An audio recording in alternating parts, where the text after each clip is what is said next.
Hello everyone, I'm Manish. I'm a data science tech lead at Deep Tech. Today I'm going to present the paper titled Comparison of Privacy Preserving Distributed Deep Learning Methods in Healthcare. This work was jointly done by two organizations, Deep Tech and A-Star. To begin with, suppose we want to build an AI model for detecting tuberculosis in a chest X-ray. There are 5 hospitals which have the relevant data that can be used for building the AI model. Even if the hospitals want to share their data, privacy regulations like GDPR and HIPAA bring about friction in sharing and movement of healthcare data. So it's difficult to gather data from multiple sources at a centralized site so that AI models can be trained. Distributed learning methodologies solve this problem by enabling AI models to be trained without the need of movement of data while still preserving the privacy of the data at these centers. The motivation for our work is that there's no work in the literature that has compared state of the art distributed learning methods against each other in the medical domain. It is important for research community and research organizations to know which distributed learning method is viable for a particular use case. Here, we have proposed a new distributed learning method called split-fed V3 and a new training technique called alternate mini-batch training for split learning. However, moreover, we have compared all state-of-the-art privacy-preserving distributed learning methods for an image classification problem of detecting the presence of tuberculosis in a chest X-ray. We evaluated the distributed learning methods on the basis of 4 factors, namely classification performance, training time, data communication, and computation. Talking about existing distributed learning methods, in federated learning, there's a global model. The training occurs in the following manner. The server transmits a copy of the global model to the clients, hospitals in this case, and the hospitals train a local model using their local data in parallel. The hospitals then send delta updates to the server where these updates are aggregated and averaged out. The average update is used to tweak the global model. These steps can be performed multiple times to train the model. Moving on, in split learning, the neural network is split into 2 parts. First part lies at the client and second part lies at the server. Usually the server-side network is larger. The training happens in the following manner. The client performs a forward prop step using its data and sends the activations at the cut layer to the server. The server carries out a forward prop step and a back prop step and sends the gradients at the cut layer to the client. The client then carries out a backward prop step and the overall model is trained in this way. One thing to note here is that clients train sequentially and server-side network is shared. Split-fed learning combines the advantages of federated learning and split learning. The training here happens in the same way as split learning. There's one caveat though. Both server-side and client-side networks can be averaged out. Fed server is used for averaging client-side models. In split-fed V1, client-side model is global, i.e. it is an averaged version. The server-side model is also global. In split-fed V2, the client-side model is global while the server-side model is shared.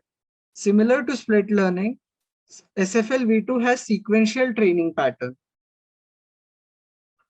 Moving on to split-fed V3, a flaw in split-fed V2 and split learning is that due to sequential training of clients, the large trainable server-side model can suffer from the problem of catastrophic forgetting, wherein the server-side model will become biased to the hospital data it has most recently seen and forget the learnings from previous hospitals' data. We propose split-fed V3 to avoid the problem of catastrophic forgetting. In split-fed V3, the client-side model is unique for each client and server-side model is an average model. The data communication overhead for averaging client model also decreases using split-fed V3 as compared to split-fed V1. The second thing that we have proposed is alternate mini-batch training for split learning. But first, let's talk about alternate client training. In alternate client training, the clients train sequentially, i.e. first client will train the overall model using entire data followed by the next client. Again, the problem of catastrophic forgetting can manifest for the server-side model. We propose alternate mini batch training so that the overall model can train in a randomized manner and not be prone to have a bias for recently seen data. In alternate mini batch training, clients train sequentially for certain number of mini batches until the next client takes over. Out of the many split learning configurations, we have addressed two configurations, namely label sharing and non-label sharing. In label sharing, clients have input data and server has the labels corresponding to that input data. In non-label sharing configuration, clients have both the input data and labels. Since backprop step is initiated using labels, some large part of the network lies at the client end. In non-label sharing, the more time is needed for training the model. It has more data communication overhead and more number of computations are required at the client end. We used 5 datasets for our experiments. 3 datasets were acquired from private hospitals and 2 datasets were open source research datasets, namely Mimic and PatChest. The train, validation and test splits are shown in the slide. The prevalence, that is the percentage of images containing tuberculosis, was 10% in train set and prevalence was 50% in validation and test set. A sample image from our training set is shown. It has tuberculosis annotated in it. These are the results that we obtained in terms of classification performance. We have summarized key findings of the results for all the 4 factors in the next slide. For classification performance, proposed split-fed V3 model performed better than split-fed V2 and split learning for all the 4 evaluation metrics, namely AUROC, AUPRC, F1 score, and kappa. Similarly, proposed alternate mini batch training technique performed better than alternate client training for split learning. Federated learning performed the best out of all distributed learning methods. For elapsed training time, split learning, split-fed V2, split-fed V3 took almost the same time to train for one epoch, which was close to 5 minutes. Alternate mini batch took almost the same time as alternate client training. Federated learning took the least amount of time to train for one epoch, which was close to 2 minutes. In federated learning, models train in parallel, which saves up time. For data communication, there was humongous data communication in SL, SFL v2 and SFL v3 as activations and gradients are transferred between server and client.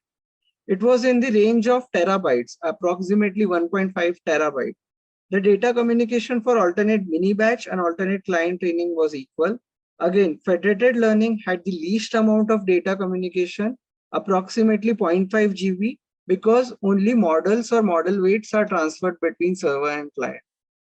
For computations, in case of federated learning, there were enormous number of computations required at the client end, approximately 426 teraflops, as the entire model had to be trained at the client.